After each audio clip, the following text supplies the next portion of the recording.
નમસ્કાર મિત્રો, સ્વાગત છે તમારું અમારી યુટ્યુબ ચેનલ ગુરુ જ્ઞાનમાં।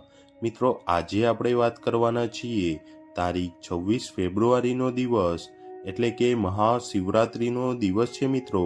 અને આ દિવસે મહાસંયોગ બની રહ્યા છે, જેથી કરીને આ દિવસે તમારા ઘરે સાંજના સમયે આ એક ચમત્કારી વસ્તુ તમારા ઘરે લાવશો તો તમને કરોડપતિ બનતા કોઈ રોકી નહીં શકે।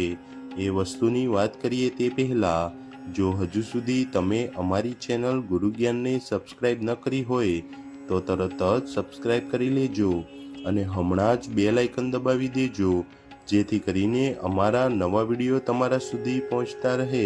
વિડીયોને ચાલુ કરીએ। મિત્રો, મહાશિવરાત્રિનો દિવસ ખૂબ જ શુભ માનવામાં આવે છે અને આ દિવસ મહાદેવનો દિવસ કહેવામાં આવે છે।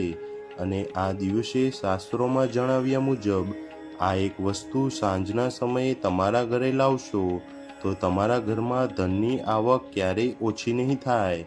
અને આ ઉપાય અમે પણ અજમાવેલ છે અને પછી તમારા માટે લાવ્યા છીએ, જેથી કરીને બધા જ લોકોએ આ ઉપાય કરવાનો છે। મિત્રો, મહાશિવરાત્રિના દિવસે મહાદેવની કૃપા મેળવવાનો શ્રેષ્ઠ દિવસ છે। મિત્રો, મહાશિવરાત્રિ એટલે કે એવો પાવન દિવસ છે જ્યારે ભોળાનાથ ભગવાન પોતાના આશીર્વાદ વહેંચે છે। જો તમે આ પવિત્ર દિવસે કેટલીક ખાસ વસ્તુઓ ઘરે લાવશો અને મહાદેવની પૂજા યોગ્ય રીતે કરશો તો માતા લક્ષ્મીની કૃપા પણ પ્રાપ્ત થશે અને ઘરમાં ધન લાભ થશે। તો મિત્રો, મહાશિવરાત્રિના દિવસે તમારે નર્મદેશ્વર શિવલિંગ તમારા ઘરે લાવવાનું છે। મિત્રો, અમુક લોકોને નર્મદેશ્વર શિવલિંગ વિશે નહીં ખબર હોય। મિત્રો, સમજીએ કે નર્મદેશ્વર શિવલિંગ શું છે। નર્મદા નદીમાંથી નીકળતા શિવલિંગને નર્મદેશ્વર શિવલિંગ કહેવામાં આવે છે। વાસ્તવમાં નર્મદા નદીને ભગવાન શિવનો આશીર્વાદ પ્રાપ્ત છે। આ આશીર્વાદથી નર્મદા નદીનો કણ કણ ખૂબ જ પવિત્ર માનવામાં આવે છે।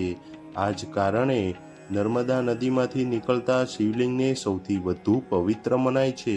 મિત્રો, આ શિવલિંગ સાંજના સમયે ઘરે લાવ્યા પછી તમારે ભગવાન શંકરની મૂર્તિ અને નર્મદેશ્વર શિવલિંગને ગંગાજળથી શુદ્ધ કરવાનું છે અને તેને ઘરના પૂજાગૃહમાં મૂકવાનું છે। પછી તમારે તેના પર દૂધ, ગંગાજળ, મધ અને ઘીનો અભિષેક કરવાનો છે। આમ કર્યા પછી ફરીથી ગંગાજળથી અભિષેક કરવાનું છે।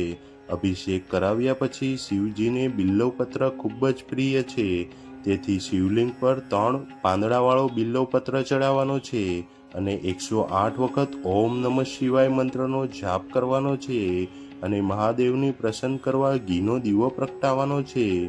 મિત્રો, નર્મદેશ્વર શિવલિંગ તમારા ઘરે લાવશો તો ઘરમાં સુખ સમૃદ્ધિ વધશે, દુઃખ અને આર્થિક મુશ્કેલીઓ દૂર થશે અને ખર્ચ ઓછા થશે, ધનમાં વૃદ્ધિ થશે। તો મિત્રો, આ હતો એક નાનો એવો ઉપાય જે તમારે મહાશિવરાત્રિના દિવસે જરૂરથી કરવાનો છે।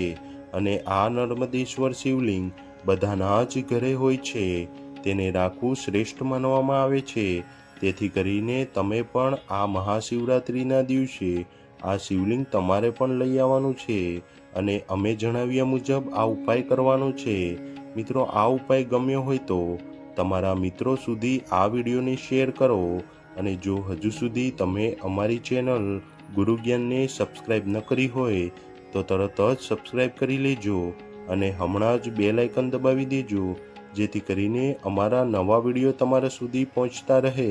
મળીશું નવા વિડીયો સાથે, ત્યાં સુધી હર હર મહાદેવ।